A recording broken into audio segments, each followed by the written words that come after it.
We have another good news for you guys today. The BLM as an organization are facing bankruptcy. Why? Because they've been taking all their money.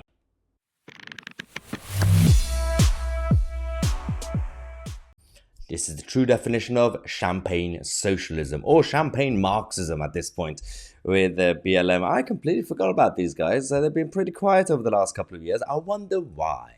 Because the last time we were talking about them, about a year and a half ago, we were talking about how they've been buying up mansions. The founders and the executives of BLM, the man of the people. So, what is happening with these guys?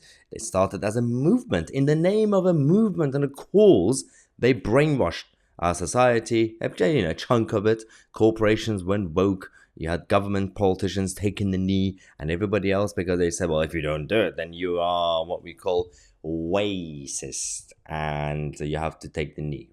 And you have to give more money to them. And everybody gave money. And then they used the money to buy mansions. And now we have a situation where they're running out of money. And they still have a lot of expenditure. How are they going to cover that? I have no idea. So, BLM's bank accounts fell by almost $10 million. $10 million in the most recent tax year. How can you have so much money in your account to lose 10 million of it? What are they doing? Also, why do you need that money? I mean, for example, you got the British Heart Foundation or the cancer research or some sort of charities would say, well, we're going to take your money because we're going to do research on this cancer, on this disease or something. We are doing something with it, okay? Even though we don't exactly know what they do with that money because the executives of these charities also make a lot of money. But this organization makes no sense. So you already had this, what was her name? Patrice Collars. Even her name is posh. Who has a mansion, a couple of mansions they bought in LA and other places. This was already exposed. But now, her brother, whose name is Paul, is still hired by the organization. And this Paul guy, and so Paul and his two companies were paid $1.6 million by BLM for professional security services for the tax period ending June 2022. He is listed as one of the only two paid employees during the year, receiving a $124,702 salary for his role as the head of securities. So he's a bouncer. Why do they need security? These people are rogue, militant, anarchists. We need security to protect ourselves from you. That I don't understand. What it's because they are so dodgy. Of course, they're gonna need more security. They know people are gonna come for them.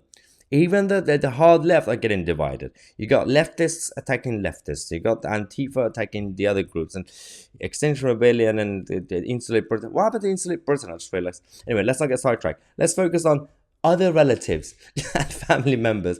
We also got the sister of one of the executives or board members, whose name, the board member was Raymond Howard, whose sister is Danielle Edwards, was also employed in a lucrative role as a consultant to BLM. Now, Danielle Edwards' firm is called New Impact Partners, and she was paid $1.1 million for consulting services in 2022. Hang on. 2022, the year that just went past last year, was the year when BLM went down and then they went silent, quiet. They went into hiding, basically, right? So I'm guessing they got a consultant to sort things out. Nothing was done. What was the point of hiring Danielle as a consultant when there was no improvement? Not in terms of the PR image, not in terms of the organization, not in terms of the finances, not in terms of the aim and the agenda. Like, it makes no sense. You've also been now removed. Your sponsors have left. Sky News, Sky Sports and Premier League and all the woke brands who were backing you, they've also withdrawn because they realized, oh, this is going to backfire. This is another Dylan Mulvaney situation. This was the original Dylan Mulvaney situation, actually. So what did that consultant do? What did Danielle do? Did she actually give you anything? Any expertise? $1 million?